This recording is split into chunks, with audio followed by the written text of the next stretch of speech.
when? I have no idea because it doesn't show up here until It's too live. late. All right, perfect. Always a guessing game.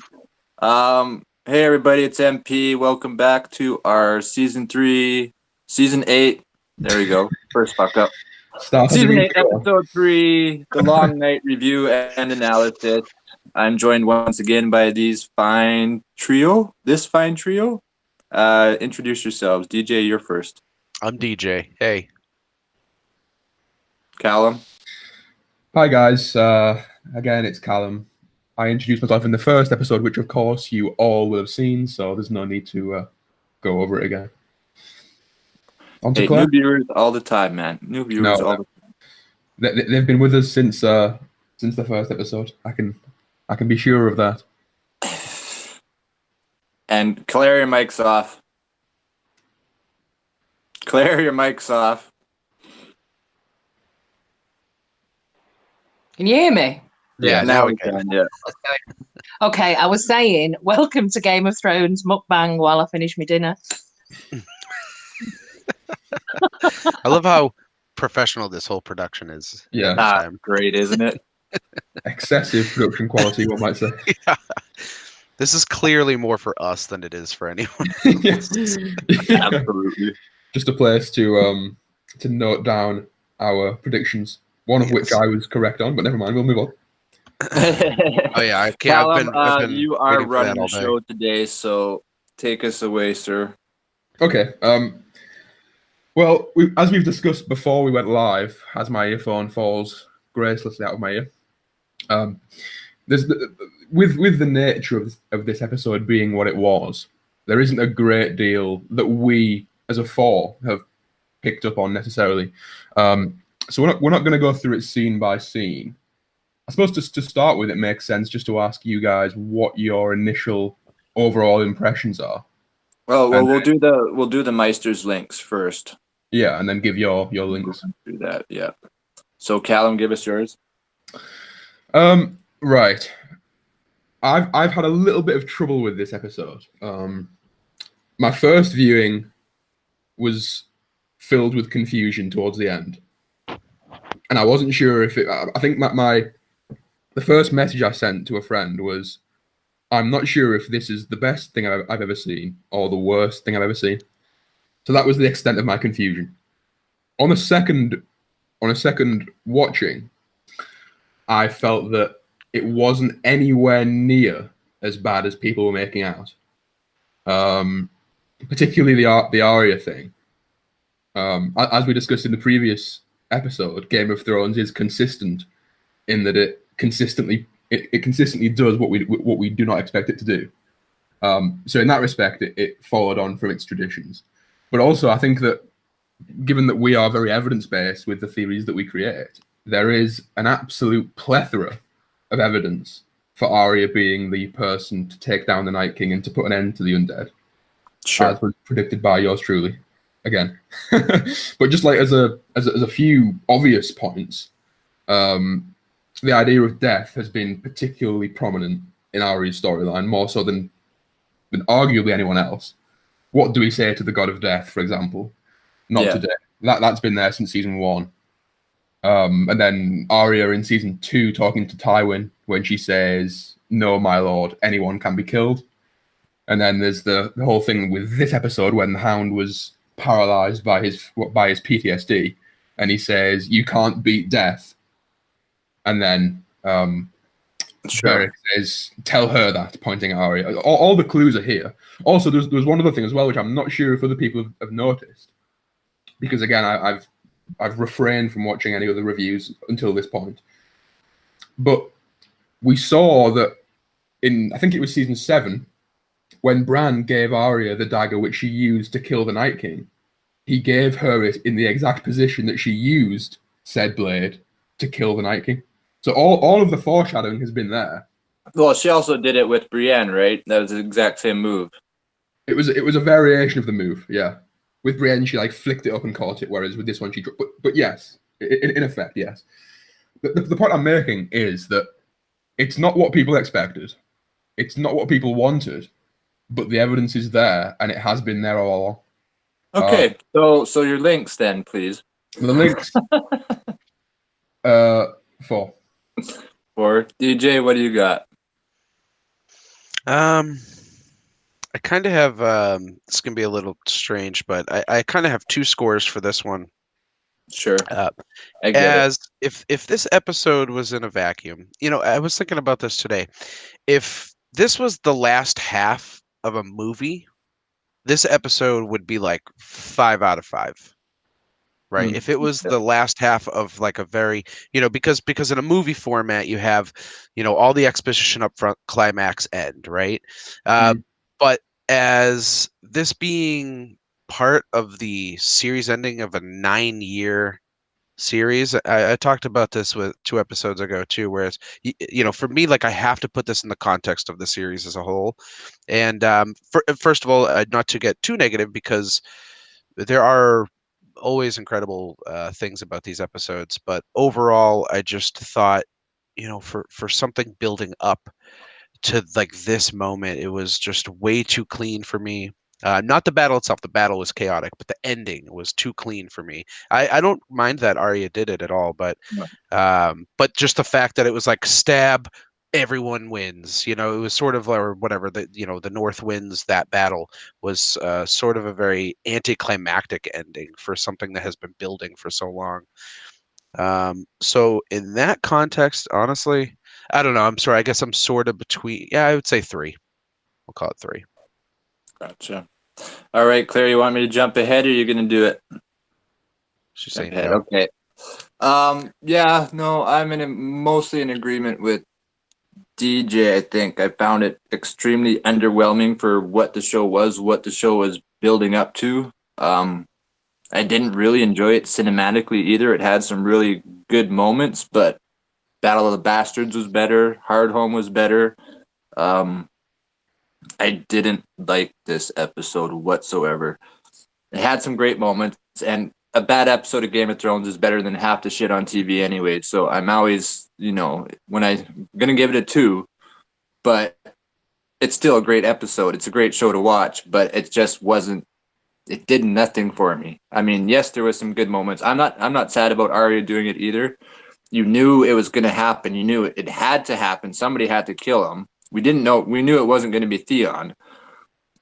So it's not like I knew that Arya was going to fall out of a tree, or that I knew Arya was going to be the one. I was thinking Jon was going to get there, but at the same point, it, like you said, it just all of a sudden it's over, and that's what we've been leading up to for 8 seasons. So yeah, no, I give it a 2. All right, Claire. Maybe it's not all of a sudden over. That's maybe true. Maybe it's not as it appears. I mean, I've heard people say things like, every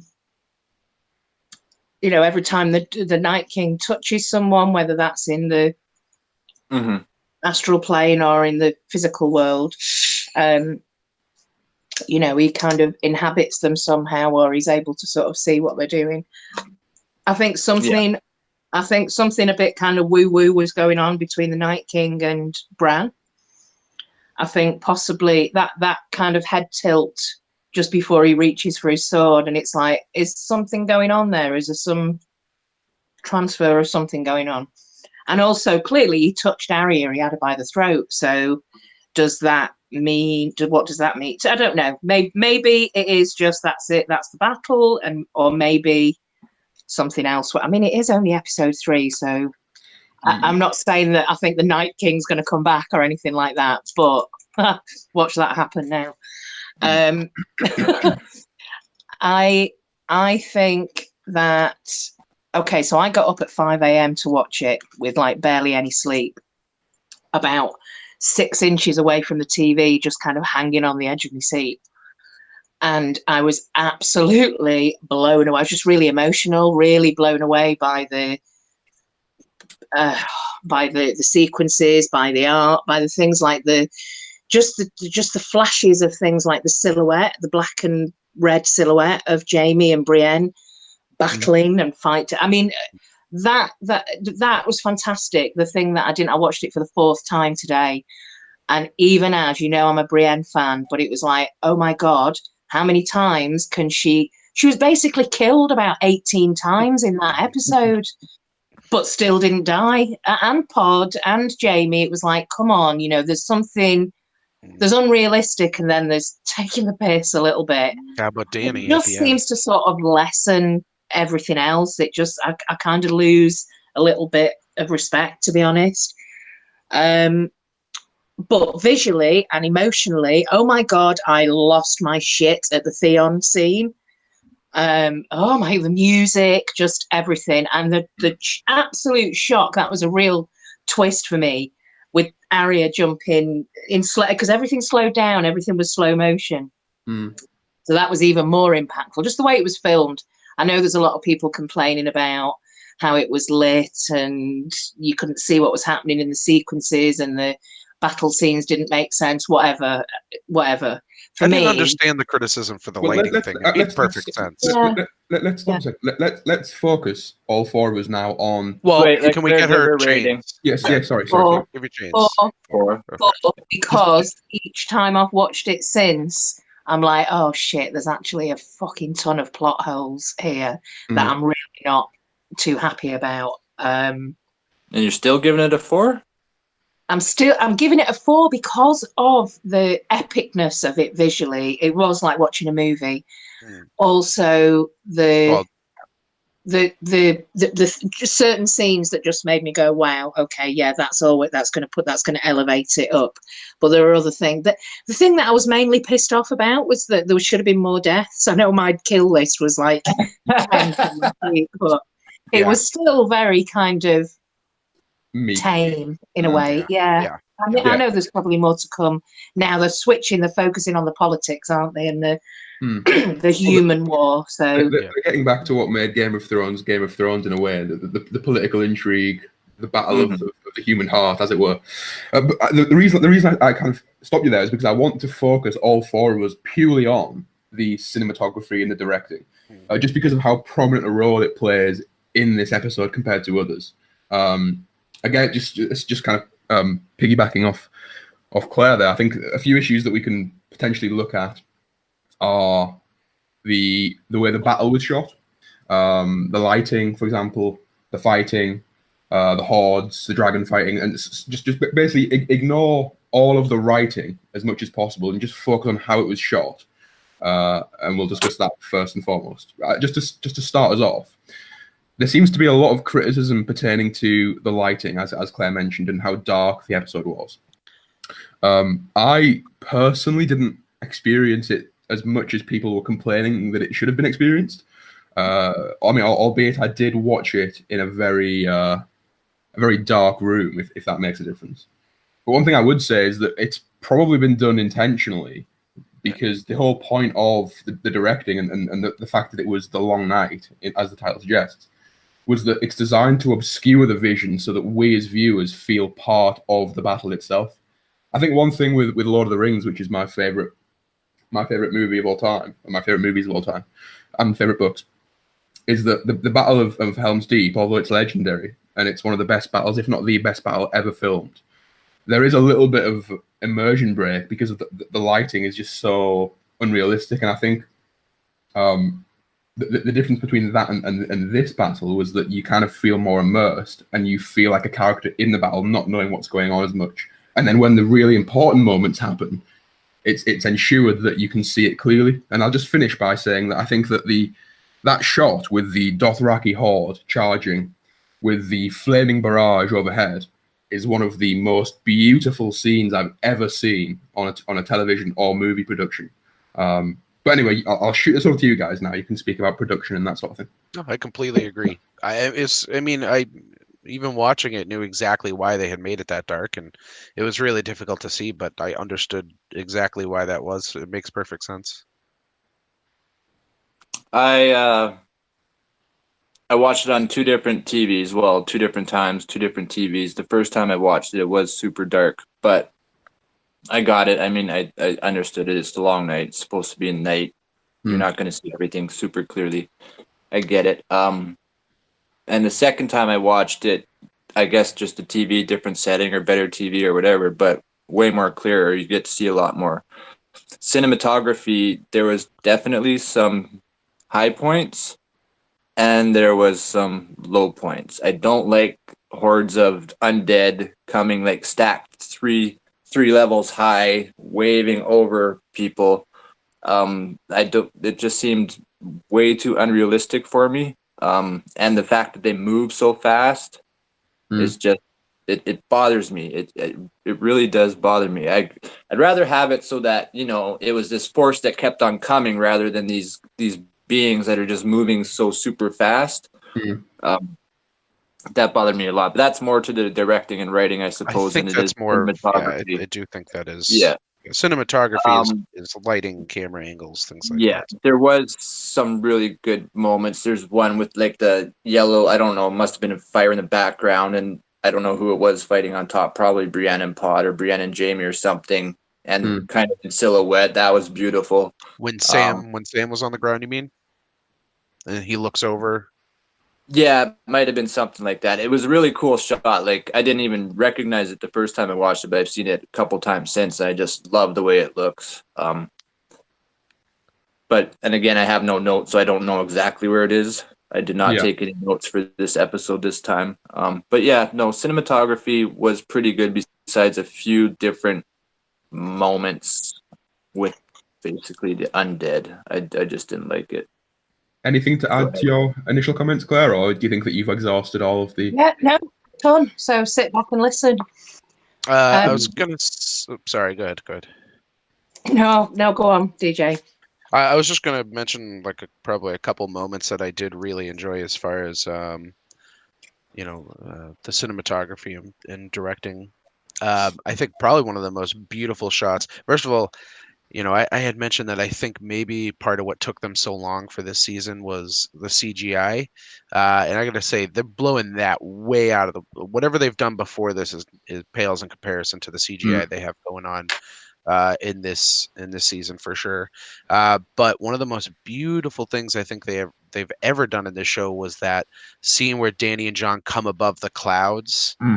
And you have that, or above that like ice storm that came in, and they had that was an amazing shot, and then they pull away and it's them diving down back into the ice storm and stuff. Reminded me of Batman, beautiful. Like the original Batman movie with Michael Keaton. When he flies the Batwing up in front of the moon, and he I know the scene you're talking about. Definitely, totally reminded me about that. I completely agree with regard to the CGI. I mean, if you only have to look back to the Marine Pit episode where Danny mounts Drogon for the first time. Yeah, so even compared to that, this is leagues ahead. Yeah, definitely. But yes, the CGI was great. Did Claire say she had something to add? Yes, I believe she does. If you're with us, Claire, go ahead. Sorry, I'm here. I just needed to let the dog out. Yeah, a few things. Yes, it was dark. However, let me put my camera on. However, I did like the fact that Mel rocked up to turn the lights on. I thought that was quite nice of her. Twice she did that, so that was quite nice of her. Nice little fairy lights right across the front there, very decorative. Can we talk about, after we've done the cinematography, can we maybe talk about the Dothraki and the Unsullied? Because we were going to come to that next. Okay. Yeah. But that sensation of the darkness and everything, and the but winter, he brings the winter, so you expect all of that kind of smoke and snow everywhere. But I think that that sense of swarming, of being it was ridiculous. It was absolutely insane.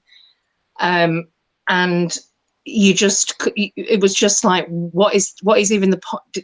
You can't have any decent battle strategies, really. I've heard it all, like they should have stayed on the walls, they should have had the archers, they should have been in fire down to them, but it was just like, how do you just that sense from a cinematography point of view of just being engulfed and swarmed, and the darkness was just, I kind of felt that.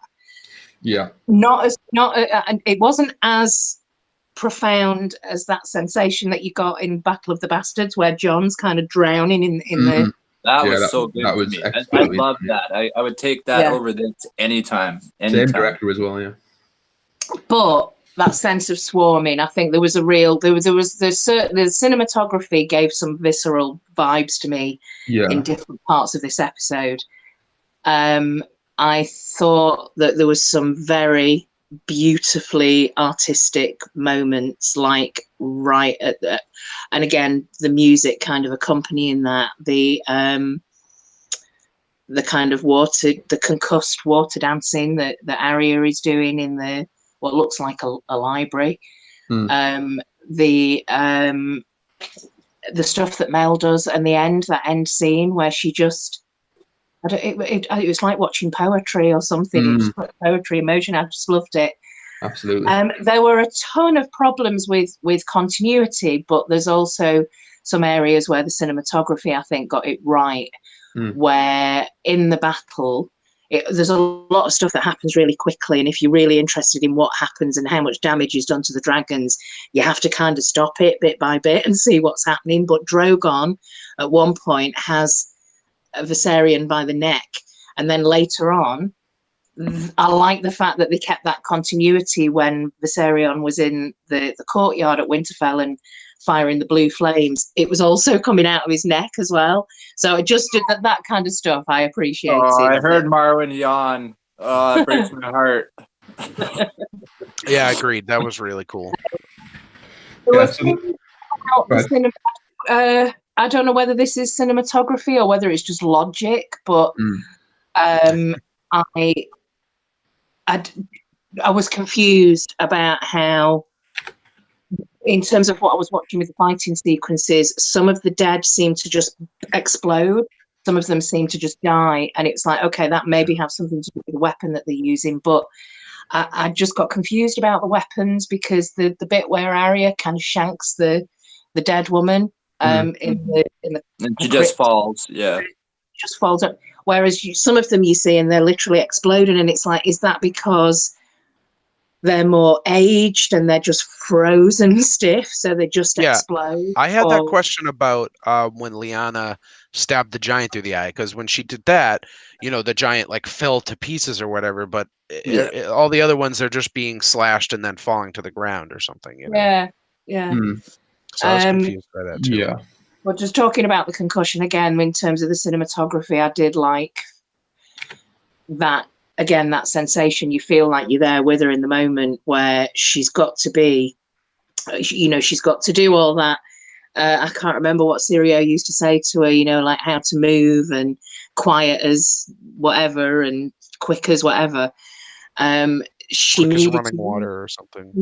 Yeah. She needed to use those skills, but at the same time, she'd been twatted against the door. So, and everything went blurry and just like the sound and everything. I just thought, I felt that I was in the moment there. So good and bad for me with the cinematography, but overall, visually, I agree with Calum that the shot of the fireballs going overhead, just wow. Yeah. That was a stellar moment. That was definitely a good moment. That just filled me with all that did. Lights went on the Arrx, so just how quickly they lit up, and it was like, wow. You felt like you were stood there with Sansa and Arya on the battlement. Yeah, I think that's the main success, isn't it? Just that feeling of actually being there and that immersion being completely unchallenged. So I did have a few more points on cinematography that I forgot, just because I haven't got any notes. So I'll reel them off, and then if anyone else remembers something while I'm speaking, that's fine. If not, we'll move on. The first thing I loved, just at the conclusion of the Arya kind of Metal Gear Solid sneaking scene in the library, I loved how that was shot when she, in fact, killed that dead person, because it wasn't clear instantaneously whether she'd been stabbed or whether she had. I mean, obviously the plot armor implies that she will have stabbed her, but at the very moment when you're on the edge of your seat and you hear the stab, but you don't see which body has taken the blow, I think that was fantastically done. That is a classic trope, though, when two people come together and then all of a sudden one person falls down or whatever. That's been done like 1,000 times. Yeah, but it doesn't fail through repetition to be brilliant. That's true. That's true. Tropes are tropes for a reason. Yeah. Yeah. The second point I was going to make was just the way that they filmed the first 15 minutes. I think, or maybe 10. You don't see a single member of the Army of the Dead. You start with Sam, and he's the perfect character with which to open on, because he kind of shows the feelings that the viewer is experiencing, right? I mean, because we all thought that the death count was going to be a lot higher than it was, and he's walking around tentatively with trepidation, as we are feeling while watching, I would assume. And then it goes through all the battle sequence and things, and it's only once you actually get to Bran and he flies off on the Ravens that we see the Night King. And I think it's that suspense that builds up without seeing any of the key players in the Army of the Dead that really works for the first 10 minutes. The last thing as well, which I thought was brilliantly done from a cinematography perspective, was in the first kind of half, or maybe quarter of the episode, the lighting was very dark, very black. And again, that feeling of suspense, that feeling of the unknown, not knowing what's going on. And then as the dead kind of encroach upon the castle, the lighting becomes a lot more orange, obviously with the flames from the trench being the key factor there. But it just kind of condenses it into the color of death. So we start with the color of suspense and the color of the unknown, and as we get through to the middle section of the episode, it becomes death. Just playing on the idea of the dead being metaphorically represented by the Night Army. That's all I had to say really on cinematography. Anyone got anything else to add before we move on? Or? Not me. I know we're not going to have time to talk about individual characters, each and every one, but as they crop up in conversation, I'm just going to kind of jump in. Bit disappointed with Sam, actually, this episode. Because overall, if you think about it, it's like he survived. Did he survive because he was a coward, or did he survive because he did what we all wanted him to do, which was be really brave? And it was kind of disappointing that he survived because he was being cowardly. I know that he was providing that, let's just pause and reflect and look around us and see the absolute carnage that's going on, that, you know, he provides that storytelling role for the viewer and for the reader as well in the books. I understand that. But I was still a little bit kind of like, oh, Sam could have had a better moment, I think. He could have. I feel like we took his story and kind of threw it out, because the whole story has been him growing into this. Yeah. You know, I agree with all of that, but he did have the moment where they were running to the crypts and he stopped and looked, and then he still went and stood next to Dolores Ed. I mean, so that was as Sam always does, it was at the very beginning, but as Sam always does, he went to where he was supposed to be rather than be coward.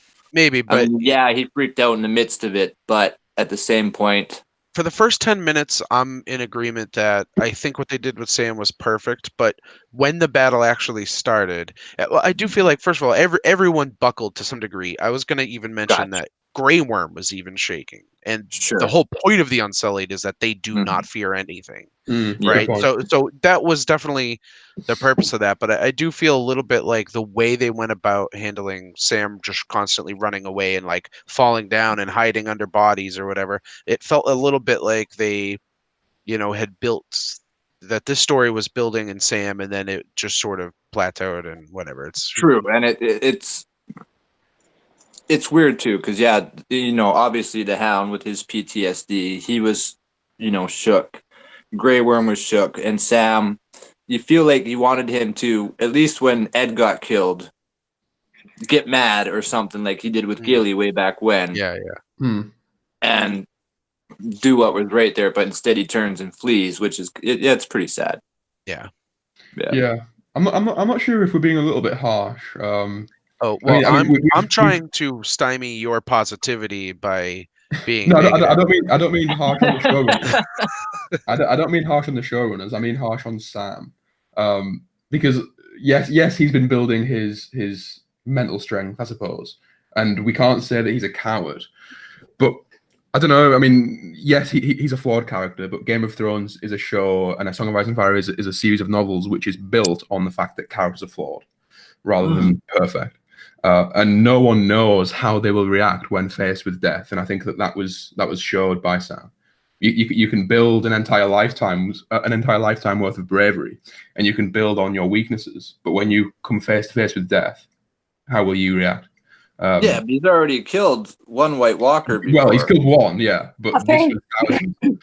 Yeah, To I me, mean, I get it. I get it. It's kind of like what DJ was saying. It's about progression of a character and their story arc. And I do feel as though there were a couple of characters that kind of took 3 steps back, despite the fact that everybody was faced with imminent death. So, you know, everyone has a right to just lose it completely.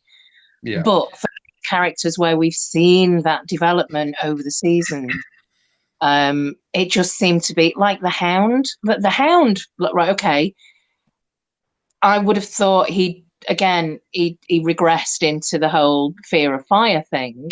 But at the same time, when he was running around with Beric, that fucking flaming sword was inches from his face. I was expecting him to turn around at one point and go, you know what, you can clearly see I've got a problem with fire. Can you please camera's move off, by the way, Claire? Yeah, I know. Okay. I am aware.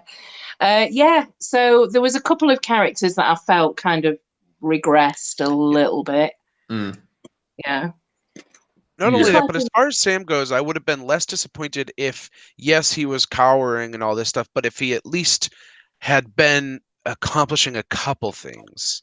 You know, if he had accomplished a couple things, sort of like the Hound, like what you said, like, yes, give us those moments of him falling on the ground and running away from Ed's dying body and all that stuff, but have him do something productive. But he did nothing that entire episode.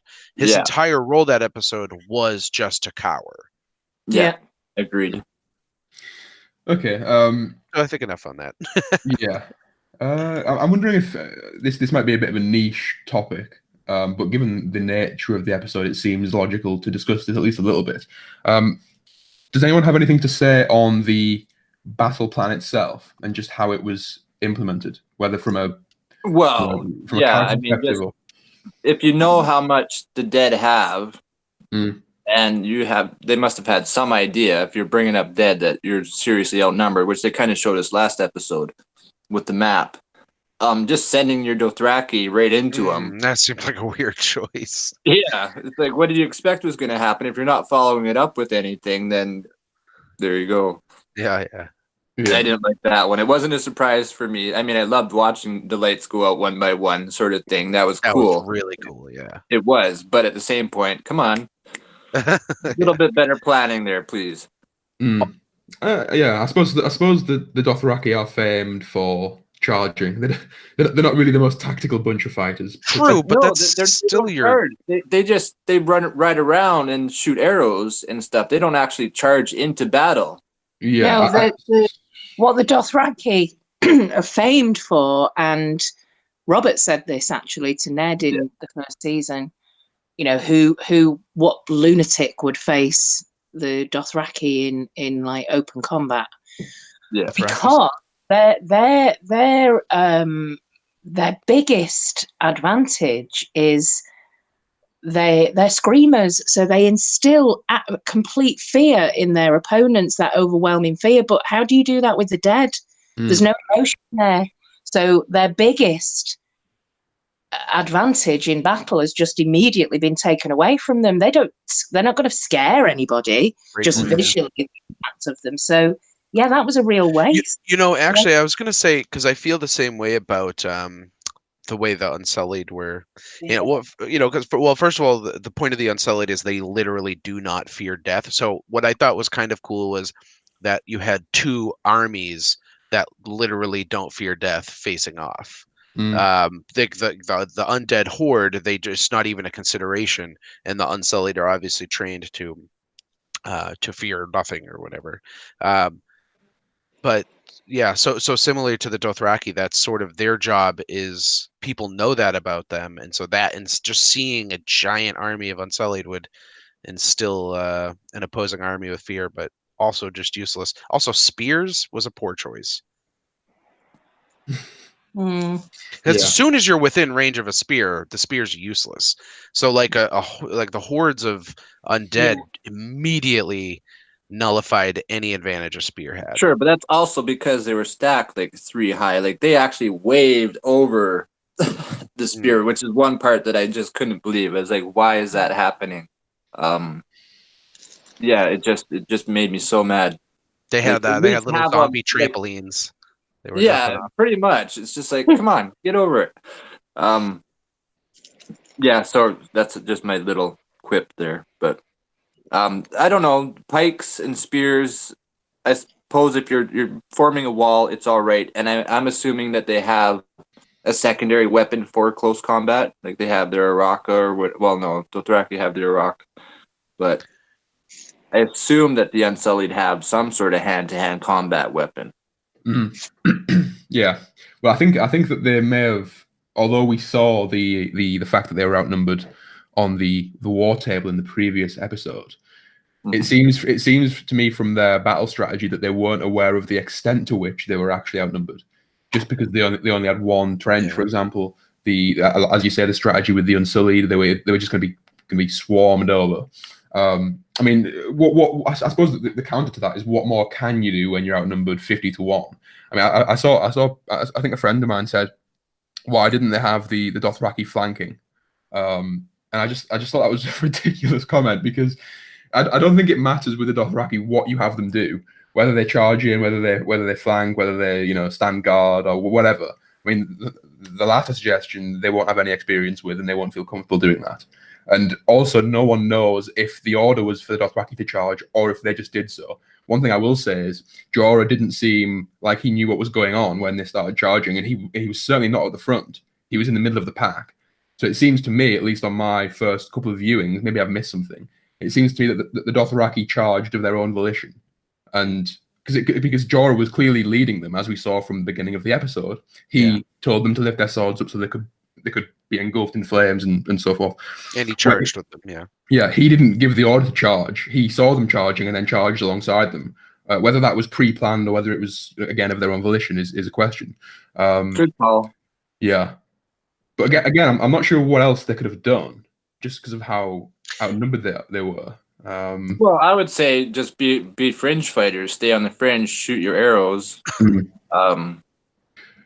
Yeah, and then try to stay away from them is what I would have had them do myself. But honestly, I'm in agreement though on this, which is I don't know if discussing the battle plans even matters, because ultimately this was not like any. I mean, how can you strategize against a completely alien thing?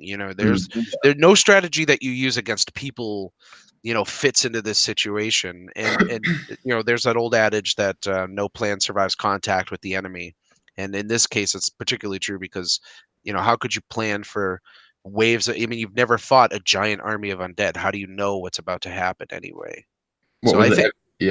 Everyone has a plan until they get punched in the face or something like that. Yeah. I think that was rather nicely instantiated by Dany's decision to just fly anyway, despite the fact that they had a plan set up. She realized straight away that wasn't going to work.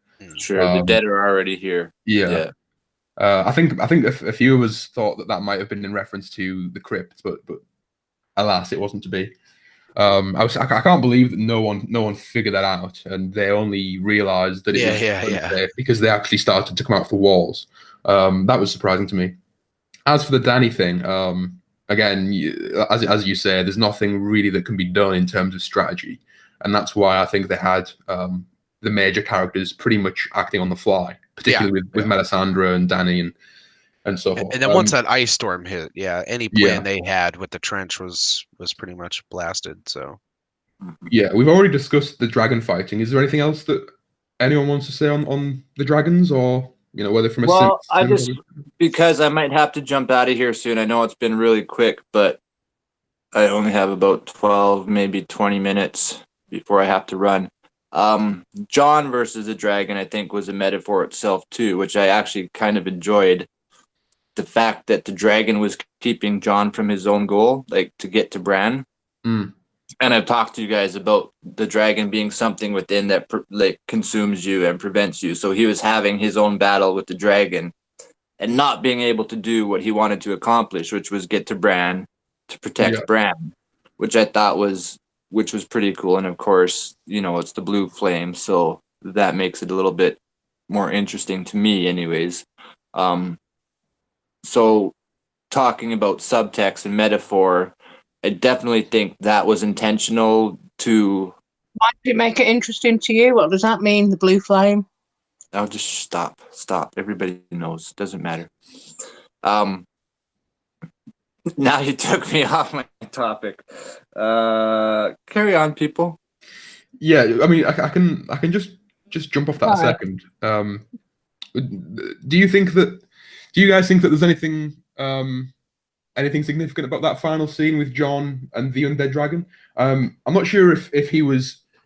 I mean, when I was watching it the first time, I thought that he was just kind of giving himself up because he was so frustrated when he looked at the dragon and went to hit.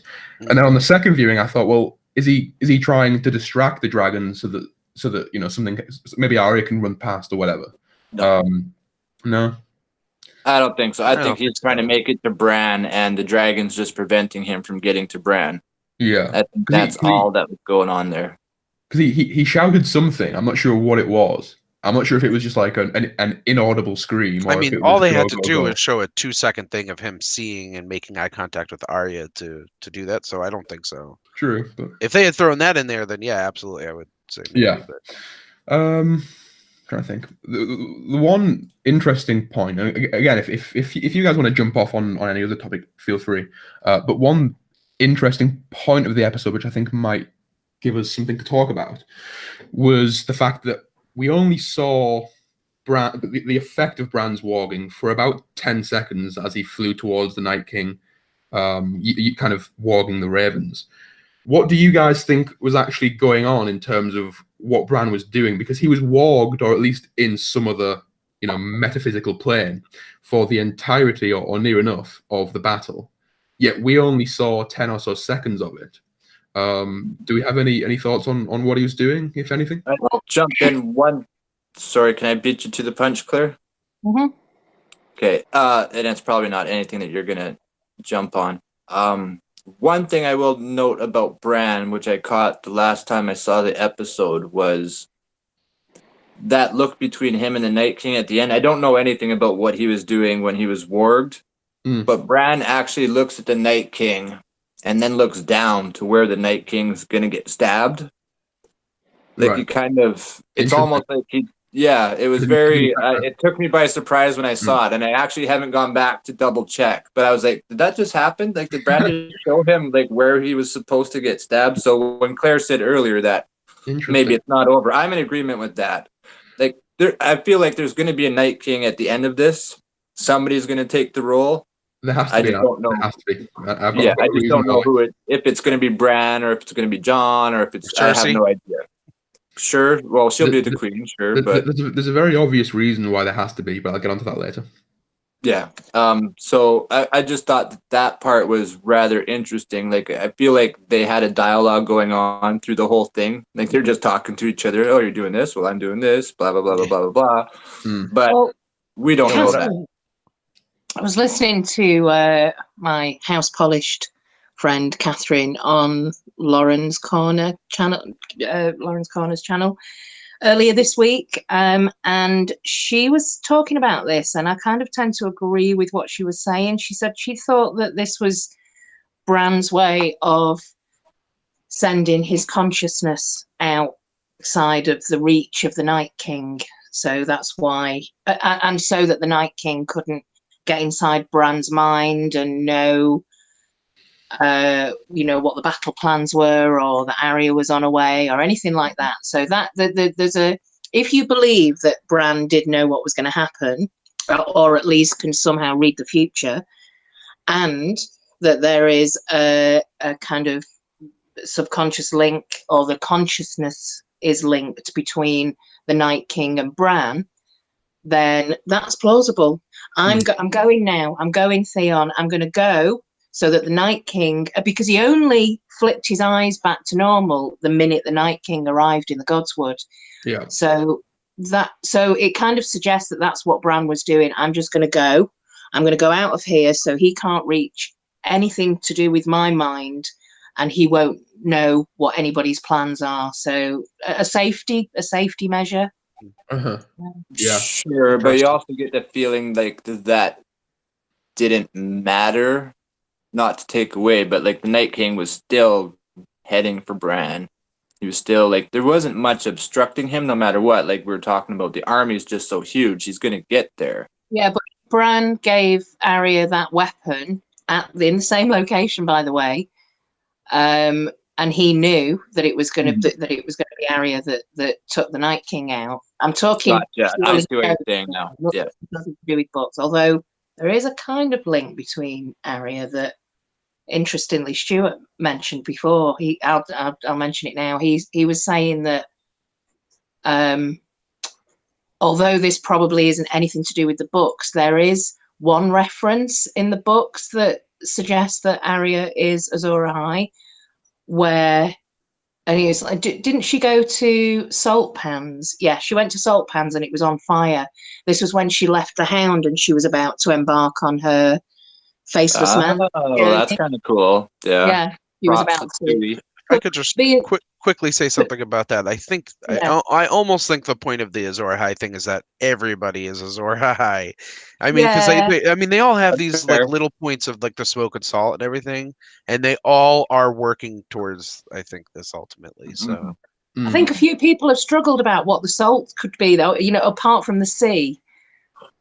However, could it be something as really obvious as that? Salt Pans was on fire, smoke and salt. Don't they salt pans, don't they like mine salt or sift through for salt or something? Yeah. They actually I don't export know if, salt. You saw our first review, Claire, but no, in the Duncan Egg novels,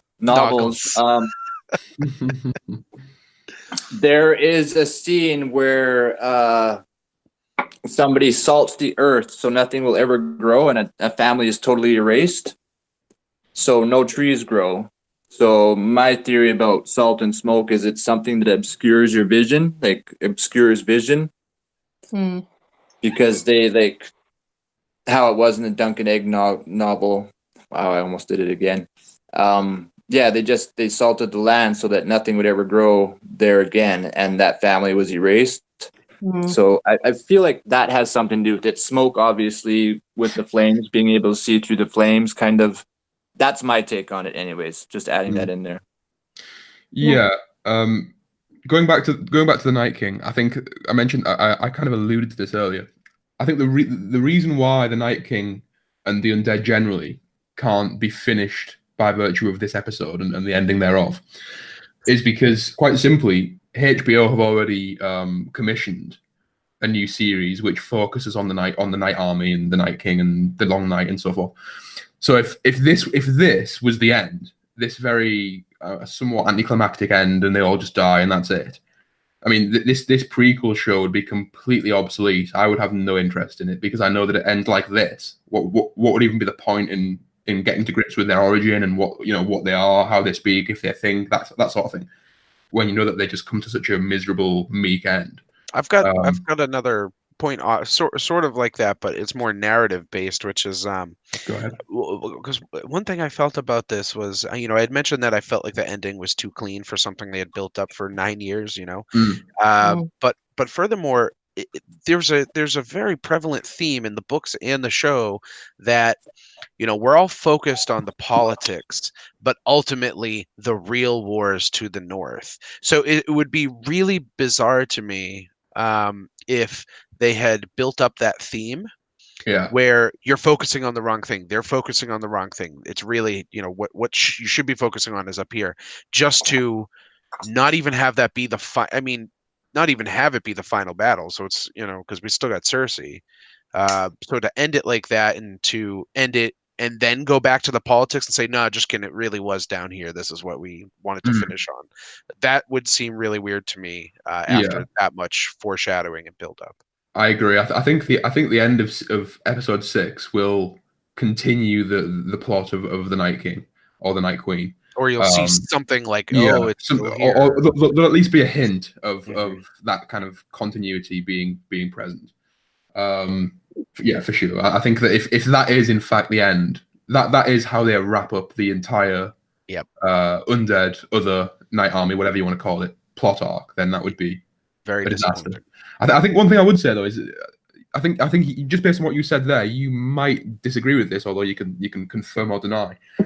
One of my biggest, what I think to be one of the biggest differences between the books and the TV show is that it seems to, based on my viewing, it seems to me that the TV show is a Game of Thrones at its heart, which is distracted by the war against the dead, whereas the novels are the war against the dead, i.e., the war against humanity, which is being distracted by the Game of Thrones, and that's why a Game of Thrones is only the title of the first book, right? Whereas with the TV series, it spans the whole thing.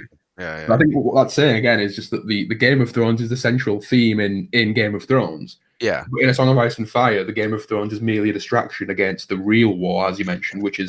I actually agree with you, but the only thing I would say is there's an internal contradiction there, because even in the show they still build it up that, like John is constantly saying, like, who cares about all that stuff? We have this right now. So even in the show they do still, make it obvious that, that this fight is the real fight because it's humanity versus death, I would just say. Yeah, I agree. I think that specifically is what makes me adamant that there must be something else that happens in episode 6. We'll see. Because otherwise it would make no sense to finish this arc off in episode 3 when it's been building for so many years. I think there has to be. Otherwise, it's a shame. As for the getting back to the original topic, we seem to have gone around the houses a little bit, which is fine. I'm not sure what Bran was doing.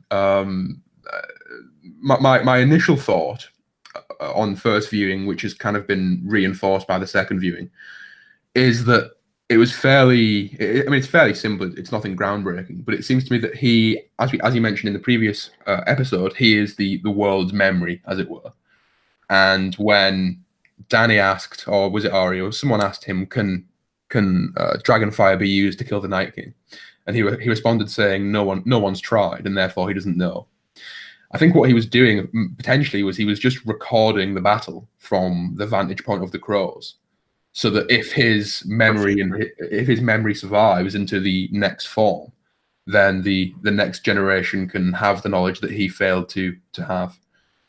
Just the idea of continuity and knowledge expanding beyond each individual person. That made sense to me.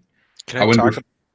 Go ahead. No, I was just gonna say, not about that. So if there's more on that, I'd rather get that out of the way. But I want to talk about the Dragonfire thing real quick. Yeah. One last thing. I think there will be people who theorize, because I think it's ripe for theorizing this.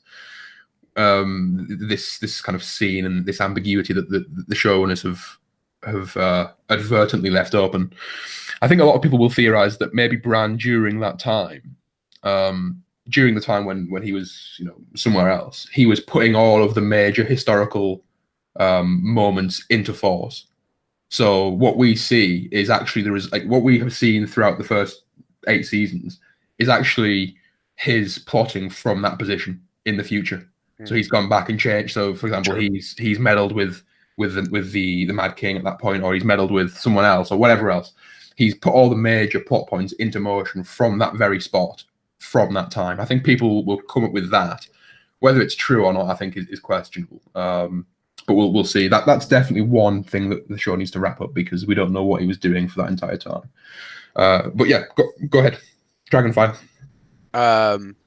So I just wanted to so that I can be the negative voice here in terms of because we skirted around the poor writing, or what I find to be poor writing. We talked about cinematography was amazing, music was amazing, acting brilliant, all that stuff.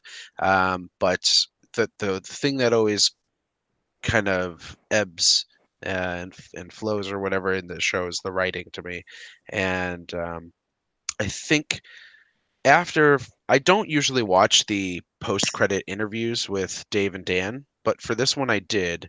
And there's a couple things that stood out to me, and one was them talking about the Dragonfire, and the way they talked about it to me just showed kind of how sloppy the writing is, because the way they think about it was, I believe what they said was something along the lines of,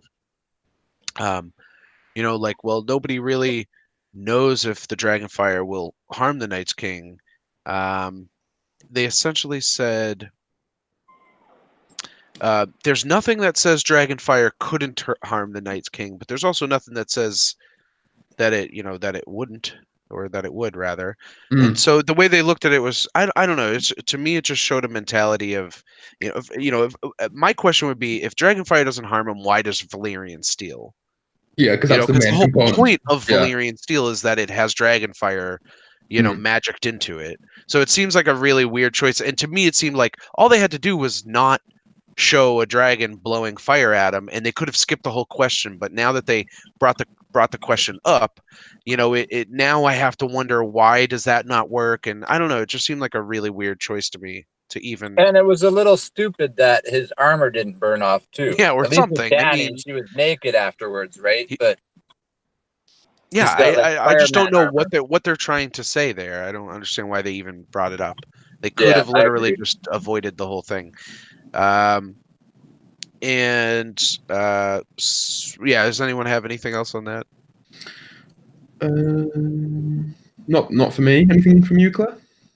No, I don't think so. I think Stuart, what did you just say? Maybe his armor was made of ice magic or something, because it did shatter at the end. Yeah, it did shatter with him. Yeah. All right. Well, then, if that's the case, I was going to say one other thing about just the sloppy writing based on it, the post-credit interview, because they talked about Lyanna Mormont, and this to me was almost worse, because they basically said about Lyanna Mormont, we wanted to give her a fitting end for the fans that love her. So we just thought it would be cool to have that scene with her. And I think that, again, for me, it's the mentality they go into the writing with. They basically said, we wanted to do fan service, and this is how we did it with Lyanna. Yeah. So they're like crafty. consciously doing it. Yeah. Which to me was, okay, I like Lyanna Mormont's an entirely, first of all, really cool character, but totally not important to anything that's really going on. But they wanted to make sure they gave the fans the service they felt they needed here, and I just think that to me shows where the writing has gone downhill, is when they started to do things like that. I agree totally. Yeah, I think that the cause of that is quite obvious, and I think it's been prevalent since they stopped having source material from George, of which to go. It's interesting that you mentioned that, because it kind of spins into something that I wanted to discuss, which is that, funnily enough, one of the more peculiar results of this episode for me is that it's given me some kind of newfound invigoration to read the books again. Quite simply just because I know now from seeing this episode that the ending and the story, kind of the closing sequences in the books, as it were, it can't be anything similar to this. It just can't be. And so what this makes me think is that I think that George has given them an outline, but it's a very skeleton-esque outline, and they're just getting there in the way that they think is best. So I think a lot of what we consider to be major plot points will be very different in the books. Agreed. And that Definitely. as I say, reinvigorated my passion for them, and I've been reading voraciously as a result.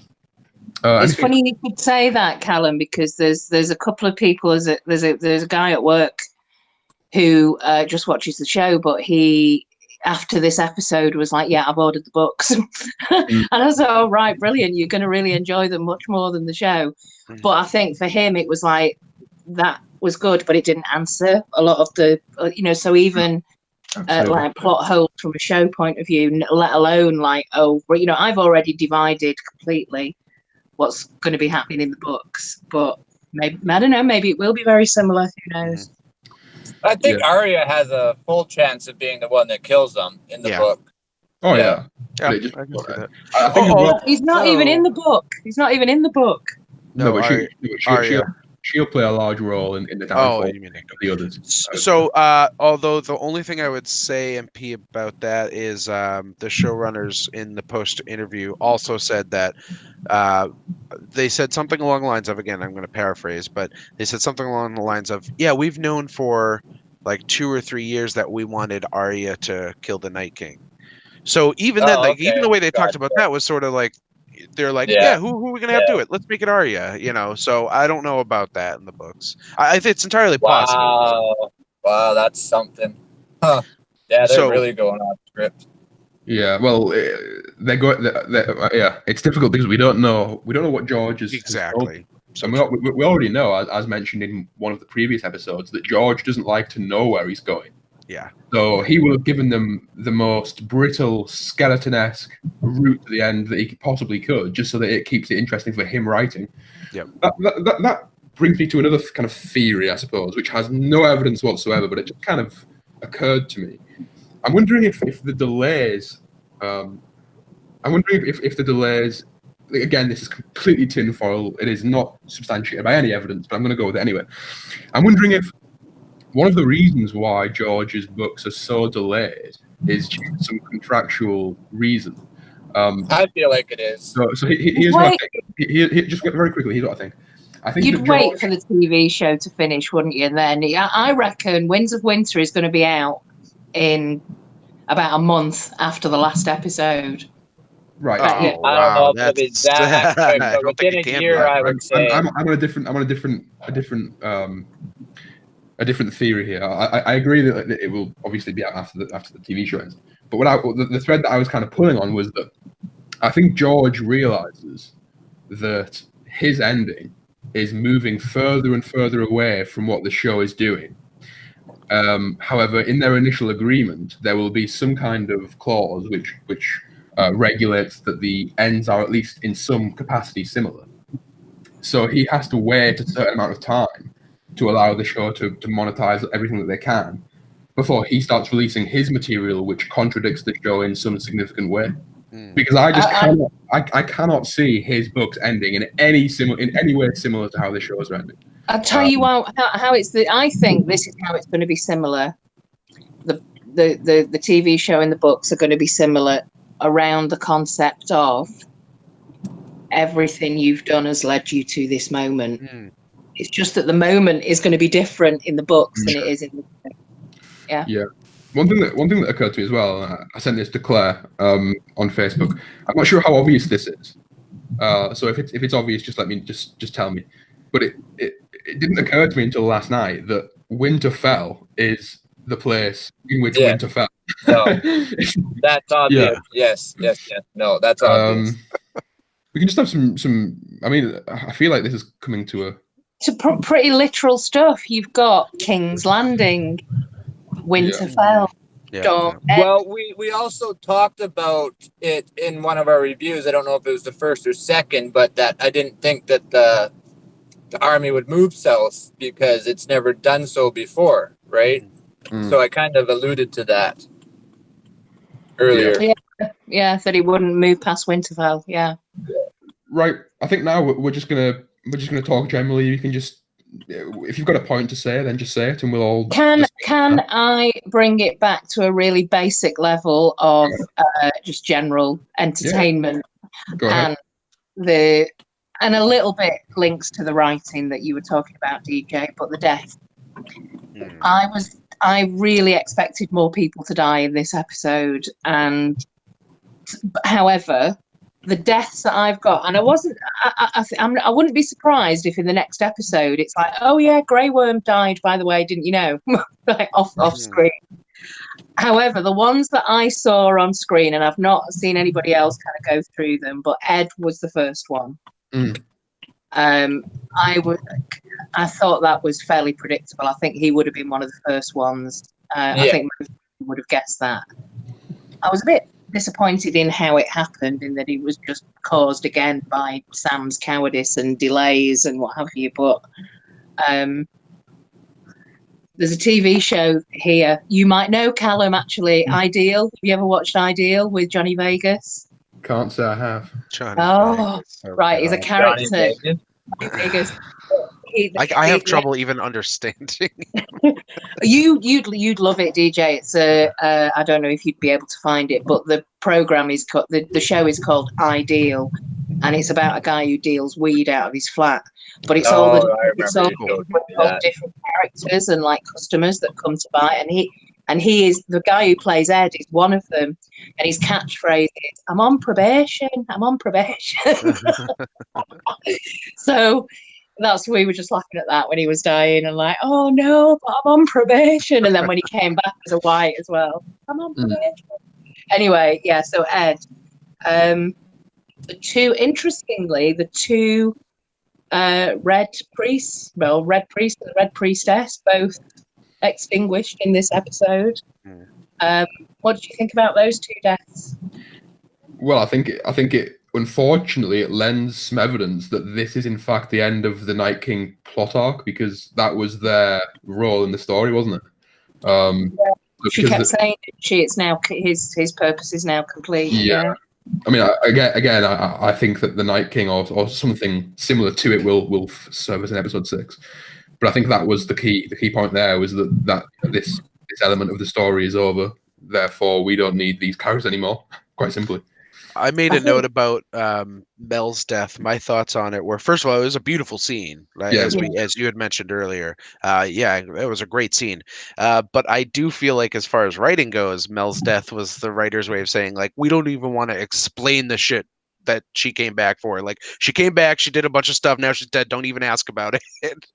Yeah. Yeah. Well, you've just reminded me of something, actually, because when I said earlier about whether or not Jon was distracting the dragon so that Arya could get past, the reason I thought, going all the way back now, because obviously I've got no notes, the reason I thought that was because I was trying to think about how we tie up the plot point of Jon being resurrected.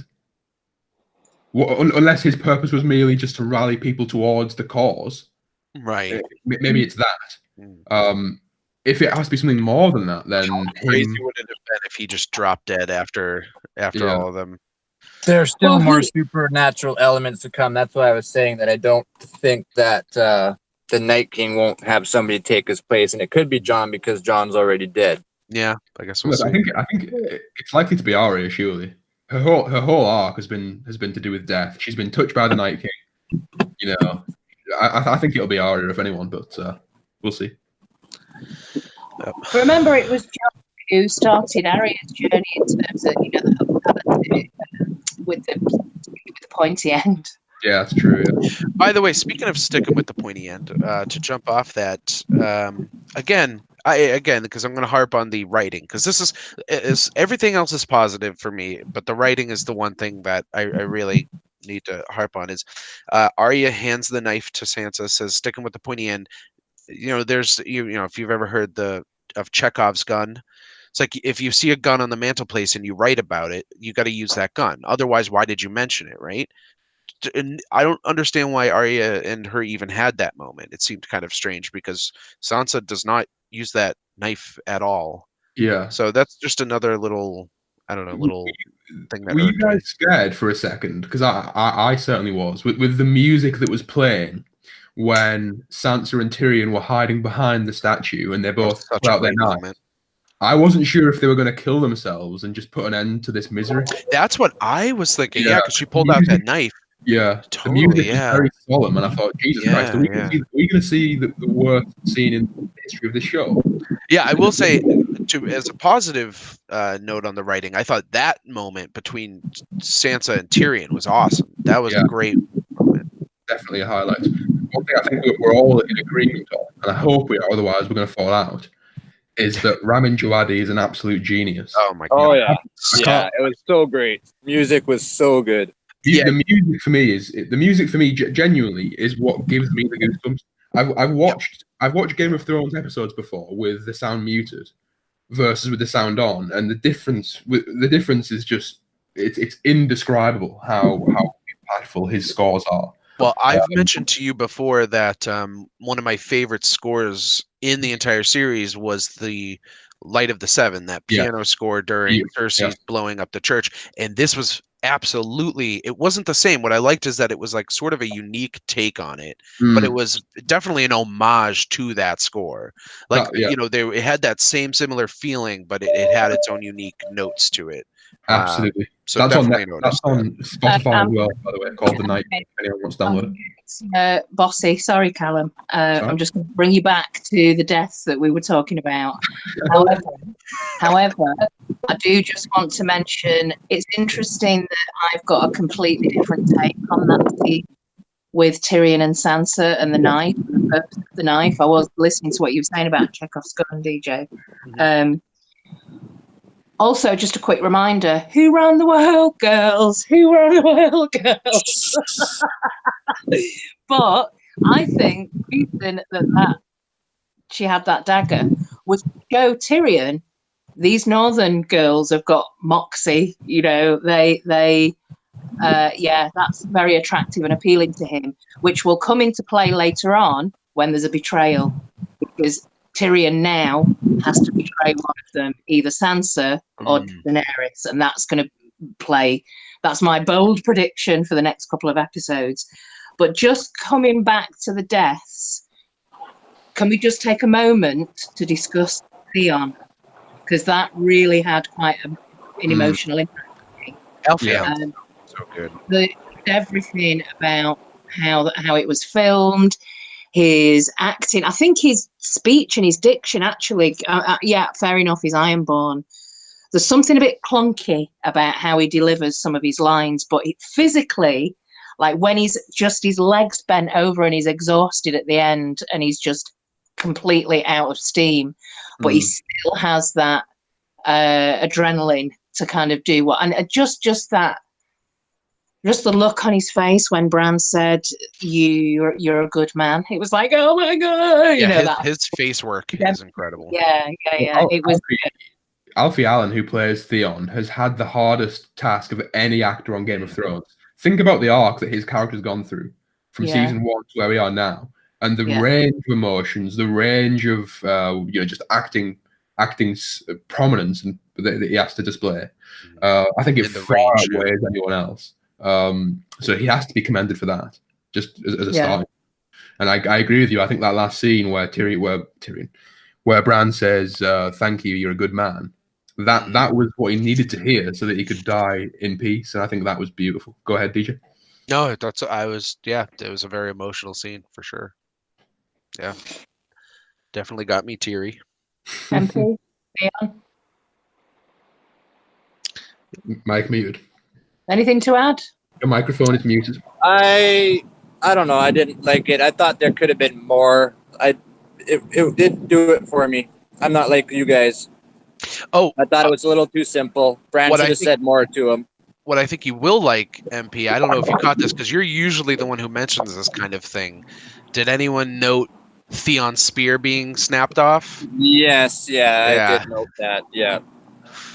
I decided not to mention it for once, but yeah. I got you. Sorry about that. It's all right. That's why my mic's muted. Yeah. Fair enough. Right. Okay. I'm going to move on to Jorah then. The deaths. Go ahead. Well, as well, along with Lyanna, this is the end of House Mormont, I believe. So that's quite a sad moment in itself. But basically, I thought it was an amazing scene, but it was spoiled for me by Stuart saying he imagined that in those few moments just before Jorah kind of went and that was it, when she was leaning over, if she'd have said to him, "If you'd have just tried a little bit harder, I might have shagged you." I thought just before that final. I thought she might have given him something though. She should have said that she loved him or something like that. But she didn't give him anything. Way to ruin a good moment, Stuart. Yeah. Sorry about that, but that ruined that scene. However, I did kind of like, that when Drogon came and kind of Her protected crying, her. no, that was well done too. That was definitely Yeah. well done. However, what this does mean, linking back to what I was saying last week, is that's going to have such a massive impact on Daenerys because depending on how the North view her role in the battle and what they think, there's going to be a lot more Sansa versus Daenerys politics going on in the background. But she's going to feel incredibly isolated now politically, and she's not got that. Like I said, she doesn't really know Varys. She doesn't have the Dothraki anymore. She's missing tons of Unsullied. Yeah, she's in trouble. Exactly. Yeah. So that's a little bit of a worry. But I thought it was a good scene, though. I was expecting more deaths overall. Yep. Surprised that Varys didn't die. I'm kind of like over that now. Like, so when it comes to you served your purpose, I keep looking at Varys and kind of like, you know. Well, I've got something for that. But I do want to say real quick that a friend, I think, put it well. It was show watcher friend of mine. He texted me and said, I thought they would have set the tone earlier for deaths. You know, like they didn't. Ed was like the first thing you saw, and you're like, okay, but yeah, it's Ed. Like, it's no one. You know, I mean, I like Ed. He's a great character, but Ed was an awesome character. Yeah. What I will say about Varys is he might not have served his full purpose yet. And I was going to actually jump off this. I have a question for you guys. Whether you think Varys made a promise to Dany, if you remember last season, and it's that if he feels that she's making mistakes or going crazy like her father, that he will tell her. So I'm wondering if you think that that's going to be the next thing is Varys saying to Dany, like, you're doing it. You're letting the power drive you nuts. Well, I think that all depends on whether or not Varys is kind of pitching for Jon now.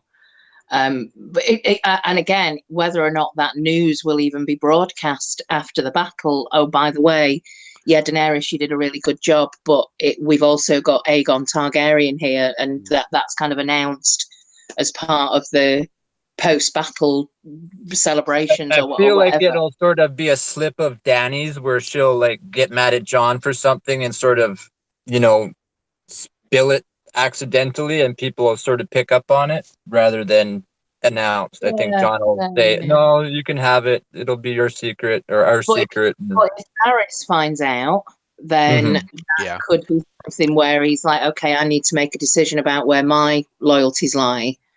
And he could betray. In fact, she could have several betrayals. But that being said, I think it's important that this is if the writing is done well, then that moment between her and Varys should be treated as a Chekhov's gun. That should come up again, right? So either she said, if you do betray me, I'll kill you. So either that's going to happen, or he has to go to her and say, that you're letting the power go to your head and you're making these mistakes. And the important part is not your titles, it is the people. He might be the one. He was involved in discussions about a kind of marriage brokerage, I believe, with Tyrion, and so he may be the one. If he finds out who Jon really is in the show, he could be the one actually that his value, his use in the show, the reason he survives the battle is because that's he's going to be persuading Daenerys, just marry him, unite the Seven Kingdoms, and he kind of waxes lyrical around politics and stuff. So the thing about Varys though is Varys's arc has always been about the Iron Throne. It hasn't ever been about the North. So there's no way that his storyline's done. Like, he's more about the kingdom itself and who's going to rule it.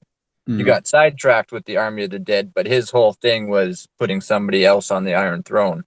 Yeah. Well, he knows that there's a problem between Daenerys and Sansa. He knows politically there's an imminent problem. Sansa doesn't want to give up the North, but her brother's bent the knee. There's a problem but Dany's just fought this battle. So there's things to be resolved there. And I had another thought that I've completely forgotten about. Sorry. There are two things on Varys. The first is if anyone's talents are disposed to finding out a secret, it's his. Mm. Just based on his history and Master of Whisperers and so forth. The second thing is I really thought he was going to die this episode. He was on my list, quite high up. Just because I agree with Duncan completely. His arc, particularly in the books, has always been centered on the Iron Throne and who is the rightful ruler. And his kind of involvement in the Targaryen conspiracy. But in the show and in the books to a degree as well, he's had a lot of issues with the red priestesses and things, and their arc seems to have come to an end with the Army of the Dead. So, for example, with Melisandre, she said, I'll die in this country, so will you. And then when he was in Meereen, there was the other red priestess, the name of whom I can't remember. She also really kind of took him off his game. So it seemed like his character was very much tied in with this idea of magic and the fear that he feels towards it. Yet that element of his character didn't really come into any kind of climax that I thought it would. Yeah, there's a few. I mean, there's some. Maybe there'll be stuff like that just is never tied up. Mm. Yeah. I have one more Varys note. I just want to throw out quickly. I think you guys will enjoy. First, because he's mentioned that he's concerned for the people, right? That's the point of a ruler, is the concern for the people. So he spent the entire time, with the small folk. He wasn't hanging out with. I mean, he was around them, but he wasn't like hanging out with Sansa and Tyrion and those guys. He was, if you notice, like every scene with him is him with like the group of small folk. And off that, I think that because there's a lot of scenes in that episode with him and that little girl who was like the Shireen lookalike that went up to Davos and all that. So I think he's got a new little bird in Winterfell. I think that because there's a scene where he's actually holding her hand and pulling her with him, and I was like, oh, that's Varys is finding his kids already in Winterfell. So yeah, maybe. Yeah, it could be that, or he could always just be about the children and wanting them to survive. I think it's both. I think those go hand in hand. It's not like he doesn't use them purely, for the sake of his benefit. Like he definitely tries. The reason he does that is twofold: because they're useful, but also to give them opportunities to escape the harsh plight that life they're in. of being a peasant child. Yeah. So. Gotcha. Agreed. Also, it'll be interesting to see how he interacts with Qyburn, because Qyburn's arc is something that's very interesting to me. Yeah, I agree with you there. That'll be great to see. Just because they're both very much battlers of the mind rather than of the field, as it were. So it'll be interesting to see how those two rivals come to pass. And also, just with Qyburn generally, his storyline is interesting just because of how obscure it is compared to everyone else. I don't think anyone has a credible theory as to what Qyburn's up to necessarily and where he'll end up. But it could very well be to do with Varys, because he has effectively just usurped Varys' position. So we'll see. Do you think, I mean, it seems like we've moved on now to discussing sort of predictions and what we think might happen in the last 3 episodes.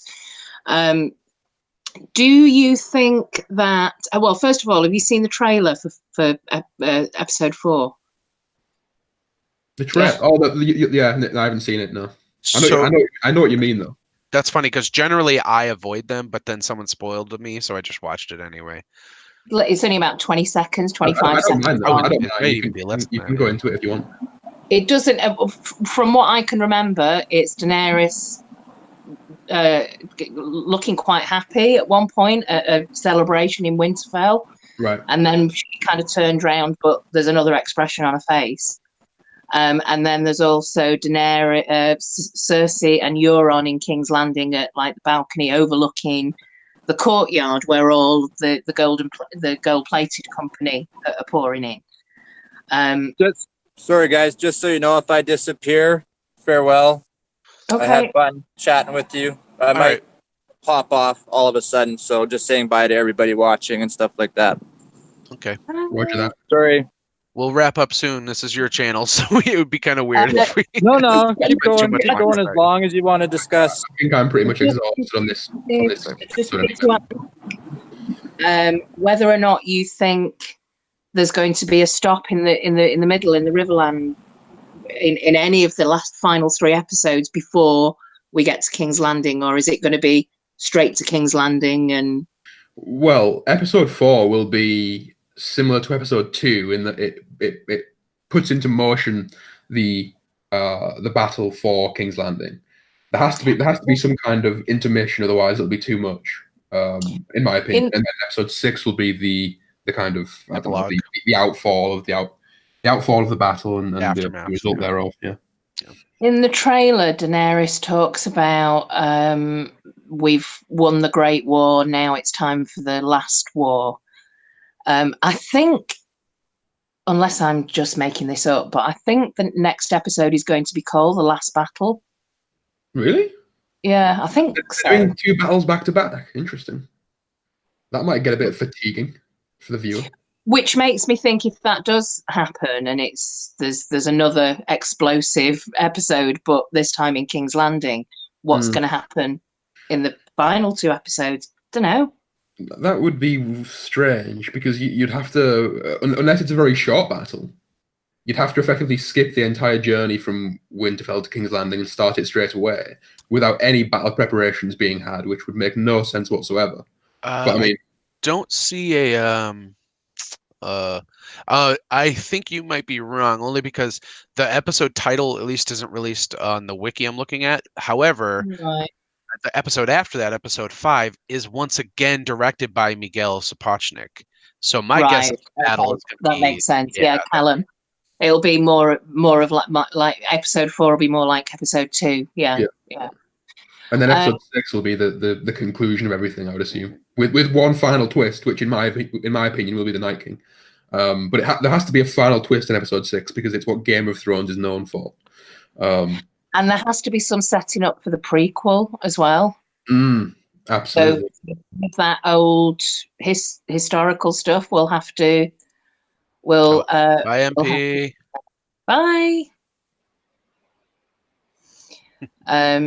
Yeah, some of that historical stuff is going to have to be in there for setting up the stories in the prequel. Absolutely, and they've just spent too long, and the writing's been too good with the others and the Night Army and whatever you want to call it. It's been too good and too well set up to be completely wiped out in such a quick and clean fashion, as DJ alluded to earlier. There has to be something which just even if it's not overt, even if it's like a little hint, a little covert message that just kind of hints to the viewer, this isn't over. I would just like someone's eyes glow blue at the end or something, right? Yeah. If you think of the Night Army as the representation of death, and the idea that there's no end to death and you can't beat death. There's no escaping it. Yeah. If this is the end, then that metaphor is completely shot, presumably, because you can't beat death yet. You are representing that you in fact can. So it makes if that happens, Calum, I'd be if we get through episode 6 and there is nothing that seems to hint towards that continuing, I will be I want to hear you just bash the shit out of this show. I won't even be reviewing it if that happens. Jesus. I think they're going to wrap it up in a nice little neat bow. I don't. I think there'll be lots of things unanswered. Well, it's a dream of spring. Yeah, bittersweet. There'll be some reflection of the bittersweet mantra that George told us over the years, but that's the books, though. I really think that we need to. I mentioned earlier that the way the writers are approaching this now is fan service. I mean, they are outwardly saying it when they talk about killing off Lyanna Mormont. Right? Like she did not need some epic on-screen death, right? She didn't need it. They wanted to do it because they know like the fans love this character, right? Yeah. And don't get me wrong, I really like that character too, although it maybe got a little tiresome because she just did the same thing over and over. But my point is the way they approach the writing is very different than the way George approaches the writing, and they're not going off what George is doing anymore. They're on their own, and they are doing the fan service stuff for sure. But I also they're definitely doing the fan service, and they're also giving much more screen time to who they think are popular. Exactly. Actors. Like Bran is going to have a certain amount of screen time coming up. I Or thought screen when, time, I hope so. yeah, when the giant picked up Lyanna Mormont, I thought that he was just going to eat her. That would have been so much better. Yeah. It would have been back to the Game of Thrones roots of we Yep. know you like this character and we don't give a shit. Yeah, We just exactly. demolish Yeah. it. Well, Um, that's why I mentioned my friend saying I wanted, people wanted them to set the tone, and they didn't really set the tone with that. I Yeah. mean, they set the tone in other ways, the tension and all that stuff. But yeah. but that One was thing I think this episode kind of fails in is that it will cheat because all the characters that survived in this episode have clearly survived so that they can die against Cersei, right? I mean, clearly, yeah. but it's just cheapened because what you're saying is these characters are strong enough to survive against the literal embodiment of death. Yeah. And a human being, Cersei, who is Yes. far and away not perfect, can somehow find a way to have them Exactly. killed, but death Yeah. can't. So it cheapens it. Wildfire, Calum. I guess we'll see what happens. That's going to be a twist, isn't it? I mean, the dragons are going to blow fire on King's Landing and then it's just going to fucking blow up. But There's got to be. I don't know whether there'll be any dragons actually at the end. Maybe that is one of the points at the end. A couple of quick questions that I wanted to ask you both.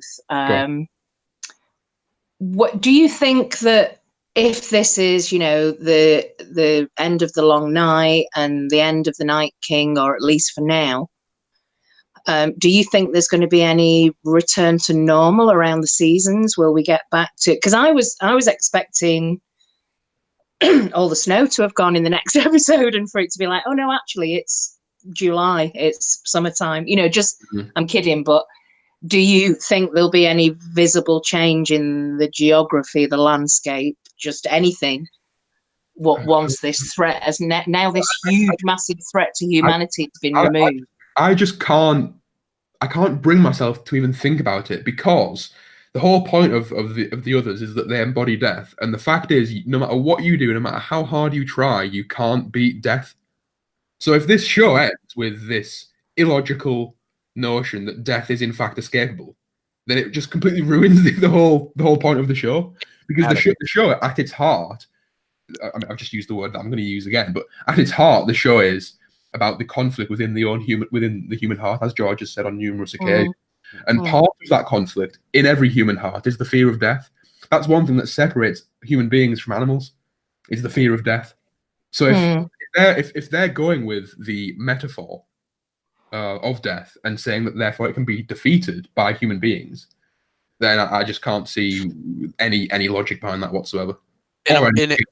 In a less metaphorical sense regarding the seasons, the way I see it, there's only like a handful of implications. If the seasons return to what we would consider normal, then it means that the seasons are in fact directly tied to the White Walkers, so it will answer that question, which we wondered. If it doesn't, then I think we have two things we might be able to infer there. Either the White Walkers are in fact not dead. Yep. Or the seasons aren't tied to the White Walkers, and either way we get an answer to that question. So it's the way I see it, it's like one of those three options, with however it goes. Yeah. So the next question, which is kind of related, is from the show's perspective, nothing to do with the books, but from the show's perspective, given how this episode went from that part of the story, the whole long night and the Night King and the Army of the Dead, is what were the White Walkers for? What were the White Walkers for? Were they just his lieutenants, as some extension of his power visually? And also alongside that, what was the point of the Craster's sons? That like that, it just doesn't. Well, the White Walkers are the babies, I would assume, because they haven't been turned. He didn't take dead babies; he took live babies and converted them into his own beings. Whereas the Whites have been resurrected. So there's the obvious. How he reproduces, essentially. Yeah. But what the one complaint that I've heard, which I thought was a little bit strange, was how did Arya sneak past the White Walkers? Yeah. I think I mentioned this to you, Claire. That was answered for me by the entire sequence in the library, because what that whole sequence amounted to was the obvious and overt demonstration that the sound of Arya's footsteps are quieter than the sound of dripping blood. That's what that whole thing was designed to show us. Because when the blood dripped, the whites heard. Reacted. Yeah. When she was moving, good the whites didn't react. So, it seems obvious to me that she just snuck past them because they're not perfect. And there is that moment where one of the White Walkers' hair blows, which I think is Arya rushing past, basically. Absolutely, yeah. Quick as running water or whatever. Yeah. I mean, some I've heard some people saying that she could have changed her face into a White Walker, and she was one of and that was her. Or white or something, yeah. A white. Sorry, I know I keep saying White Walkers. The others, that the one that turned round, that was her. However, this does kind of link to what Catherine was saying, which is interesting. I would urge you to check out House Polished on Saturdays, because she's got some really good thoughts about the show. But what she was saying about Bran's consciousness going out into the Ravens, so that if the whites are linked to the Night King's consciousness, he controls them. There's no independent thought there from them. They're just stationed there because he wants them to be there. Then what would they do if they saw her? If he had no idea that she was in the vicinity, and maybe that was the case if Bran's consciousness has been removed. When his eyes kind of came back to normal, and as the Night King approaches, and then he sort of tips his head like this, that could have been the point where he's like, "Oh, I've just realised your sister's behind me," and it's So it could be something like that. Maybe it will be explained in the next episode. Maybe she has a chat with Sansa or Jon or whatever. I've got another hypothesis, which I think is backed up by some really solid evidence. She teleported because we've seen, for instance, Gendry teleport in the north back to the wall. We've seen Dany teleport on her dragon up to beyond the wall. So teleportation is clearly, I mean, the evidence is clear. Teleportation happens in this show. So And on that note, seems a good place to end as any. Did you notice, just going right back to the very beginning, I didn't notice until the fourth time I watched the episode, that the opening sequence, the titles, the white tiles had managed to get down to Winterfell. I was only the fourth watch that I actually noticed that. So do you think it's going to change again for episode 4? I guess we'll see. Yeah, well, the tiles will just flip back over, surely. Yeah. That would be cool. Yeah. That would be cool if that happened. Yeah. Sure. Because otherwise it wouldn't make any sense, surely. Yeah. Unless they stay there. To unless they're foreshadowing something. Yeah. Exactly. So. Interesting. Cool. We'll see. All right.